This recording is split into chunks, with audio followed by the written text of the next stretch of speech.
Europe और America के बीच ज़बानी जंग शुरू हो चुकी है। अभी डोनाल्ड ट्रंप ने कहा था, अभी कल ही कहा था कि ये जो ब्रिटेन है और यूरोप हैं, ग्रीनलैंड, डेनमार्क, ये पहली बात तो इनसे हमने मदद मांगी नहीं थी और हमें मदद की ज़रूरत नहीं है, हम अपनी मदद खुद करते हैं। रही बात ये जो ब्रिटेन और ग्रीनलैंड कह रहे हैं कि अफ़गानिस्तान में हमने मदद की थी, हम आगे आगे थे, ऐसा नहीं है। ये ट्रंप ने कहा कि हम अकेले थे, हम आगे आगे थे। तो ब्रिटेन के प्रधानमंत्री भिड़ गए।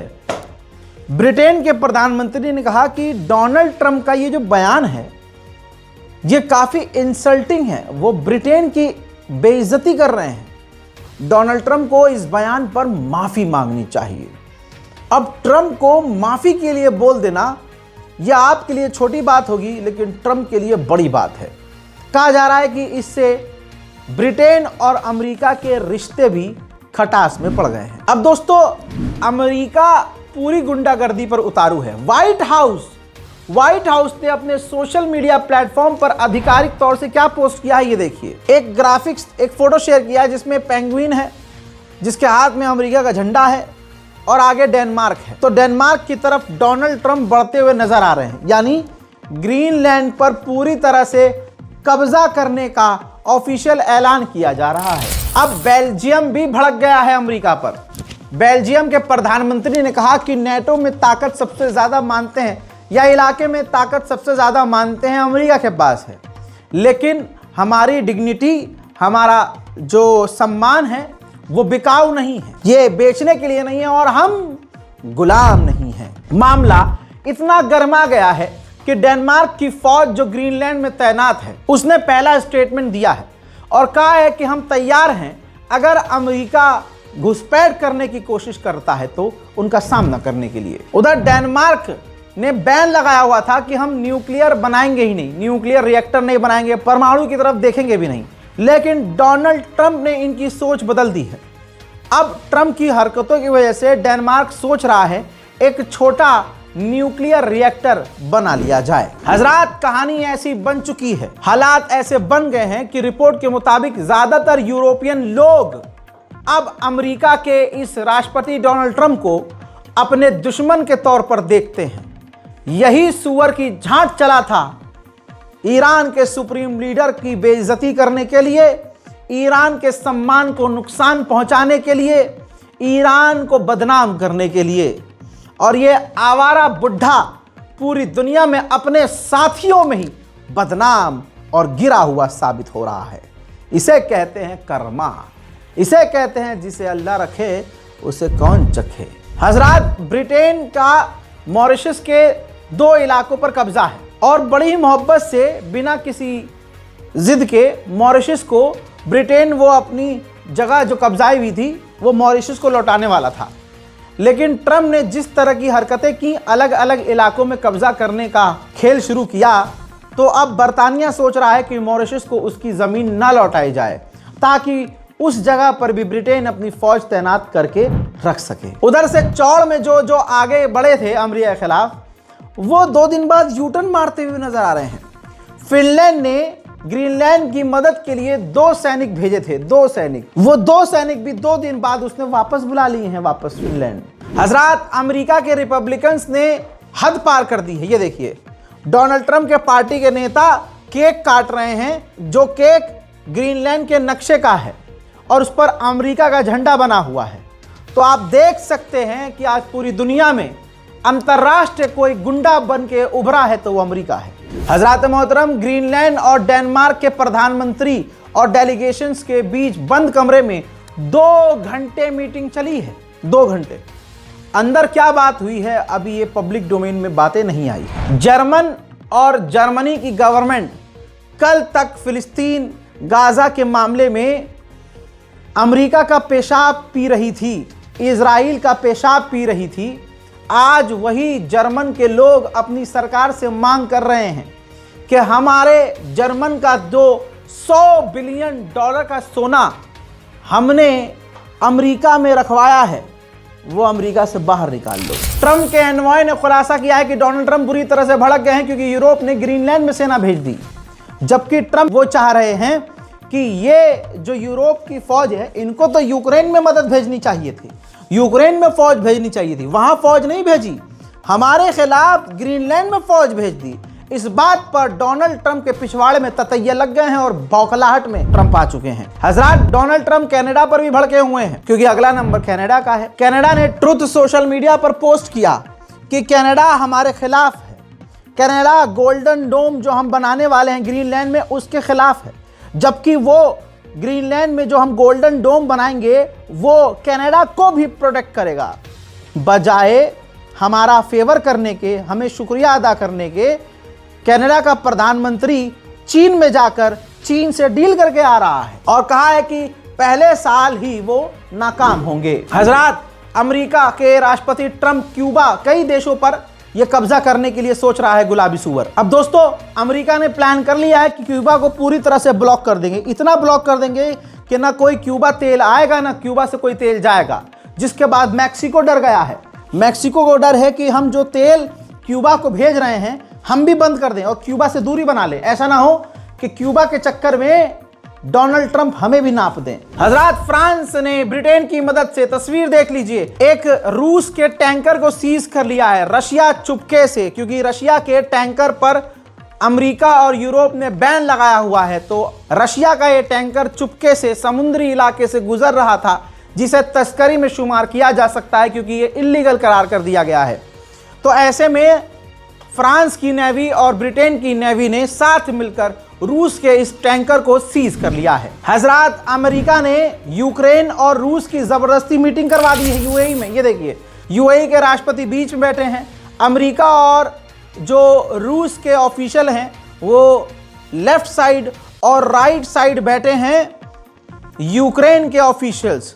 देखिए, यूक्रेन बात नहीं करना चाह रहा था, लेकिन जबरदस्ती अमेरिका ने यूएई में मुलाकात रूस और यूक्रेन की डेलीगेशन की करवा दी है। खबर यह है कि रशिया यूक्रेन का सबसे बड़ा शहर माना जाने वाला डोनबास मांग रहा है और कह रहा है कि यूक्रेन डोनबास के इलाकों को छोड़ दे, हम सीज फायर कर लेंगे। लेकिन कहानी उल्टी पड़ रही है। यह तस्वीर देखिए, यूक्रेन ने रूस के ऑयल डिपो को उड़ा दिया है, पूरी तरह से तबाह। उधर रूस के टीवी चैनल, जी हां, नेशनल टीवी चैनल ब्रिटेन को धमकी दे रहे हैं कि ब्रिटेन को मिटा दिया जाएगा, क्योंकि ब्रिटेन पूरी तरह से यूक्रेन की दोस्तों मदद कर रहा है। हजरात, यूक्रेन में इलेक्ट्रिसिटी पर हमला कर रहा है रूस और बड़े बड़े इमारतों को हमला करके तबाह कर रहा है रशिया।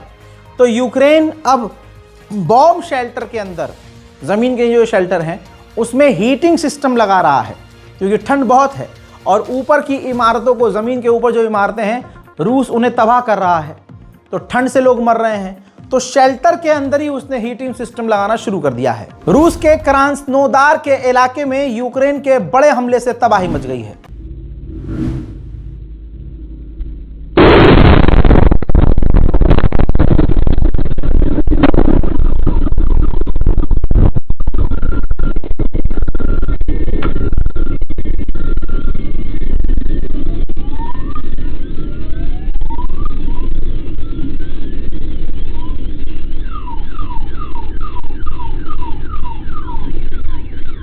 वहीं ज़ेलेंस्की ने बयान दिया है, ऑडियो उनका सामने आया जिसमें वो कह रहे हैं कि यूरोप मिलकर एक बड़ी फौज बना सकते हैं और हमारे साथ मिलकर काम कर सकते हैं, क्योंकि हमारे पास सबसे लंबी और सबसे खतरनाक जंग का अब एक्सपीरियंस है। Президенте, що заважає зараз Європі створити об'єднані сили Європи, про які ви говорили в своїй промові, яку роль в них могла б мати Україна? Ну, чесно кажучи, всі розуміють, що у нас найбільша армія і найдосвідченіша сьогодні з реальним досвідом війни. Всі це розуміють з усіх армій Європи через те, що у нас війна. І тому основою для об'єднаних сил Європи могла би бути українська армія. Для цього потрібно зробити кілька кроків, на які у нас сьогодні немає. हजरात, यूक्रेन को झटका ये लगा है कि ज़ेलेंस्की ने जो लास्ट टाइम ट्रंप से मुलाकात की थी, तो ज़ेलेंस्की ने मांग की थी कि डोनाल्ड ट्रंप सिक्योरिटी की गारंटी दें। यहां मामला उल्टा ये है कि अभी तक डोनाल्ड ट्रंप ने ज़ेलेंस्की को सिक्योरिटी की गारंटी दी ही नहीं है, इसलिए आगे कोई बातचीत नहीं बढ़ रही है। यूक्रेन ने रूस के टैंकरों पर कुछ इस तरह से हमले किए हैं और जारी खुद तस्वीर की है।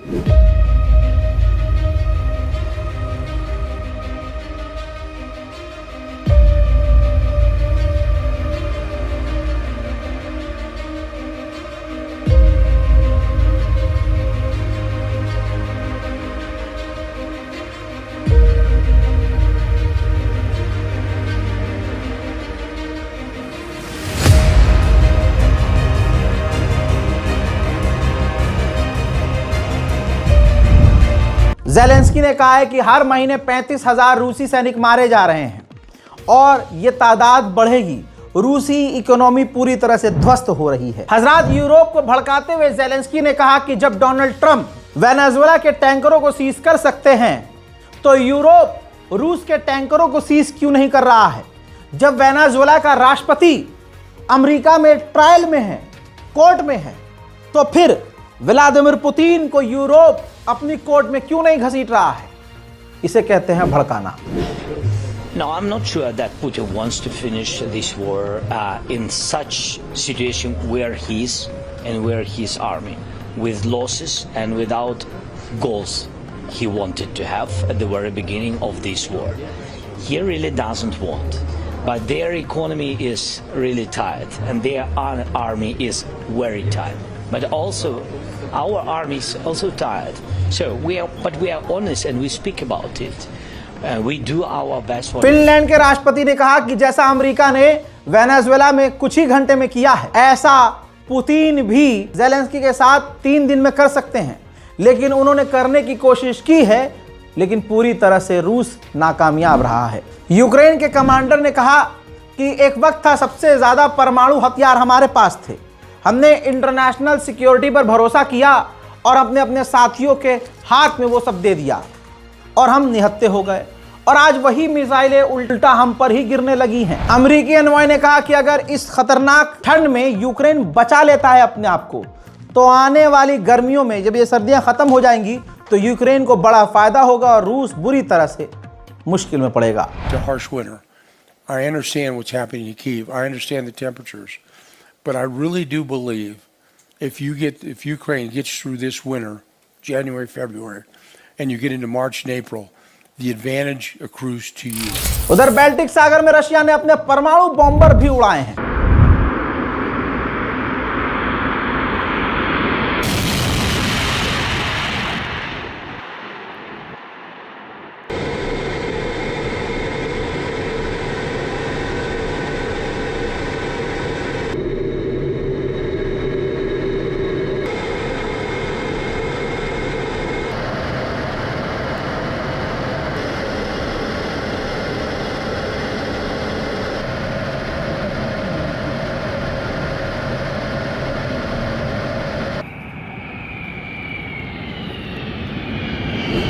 हजरात, स्पेशल रिपोर्ट में Greenland, Finland, Denmark, America, Britain, Ukraine, Russia की तमाम इन जानकारियों के साथ आपसे विदा लेना चाहूंगा। फिलहाल के इस रिपोर्ट में इतना ही। चैनल को सब्सक्राइब जरूर कीजिएगा। जय हिंद।